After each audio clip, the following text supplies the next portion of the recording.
லூக்கா எழுதின சுவிசேஷம் 2ஆம் அதிகாரம் 10வது வசனம்.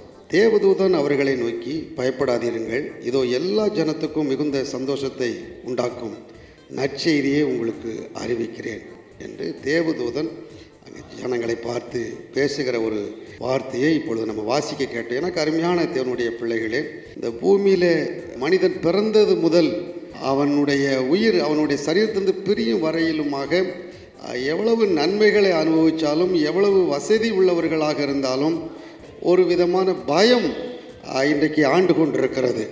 இது எப்பொழுது ஆரம்பித்தது என்று சொன்னால், அந்த ஆதாம் ஏவாள் அந்த தோட்டத்தில் சத்துருவானவன் அவர்களோடு பேசின அந்த நேரத்திலிருந்து, அந்த நிமிடத்திலிருந்து அவர்களை அந்த சத்துருவானவன் அவனுடைய ஆளுகைக்குள்ளாக வைத்திருக்கிறபடியினாலே மனிதர்களுக்கு எப்பொழுதும் எதை குறித்தும் ஒரு பெரிய பயம் இருந்து கொண்டே இருந்தது. இதை ஆண்டவர் பார்த்து, நம்முடைய தேவனாய் கர்த்தர் பார்த்து, நாம் உண்டாக்கின ஜனம், நாம் படைத்த ஜனங்கள் பயப்படுகிறார்களே, ஆகையால் இவர்களுக்கு இதில் ஒரு மாற்றத்தை உண்டாக்க வேண்டும் என்று ஆண்டவர் தீர்மானித்து பரலோகத்திலிருந்து தேவகுமாரனாகிய இயேசு கிறிஸ்துவை இந்த பூமிக்கு அனுப்பினார்.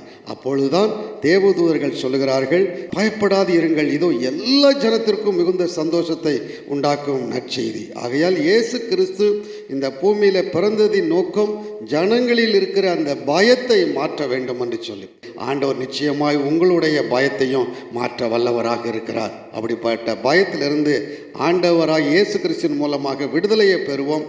கர்த்தருடைய ஆசீர்வாதத்தை பெற்றுக்கொள்வோம்.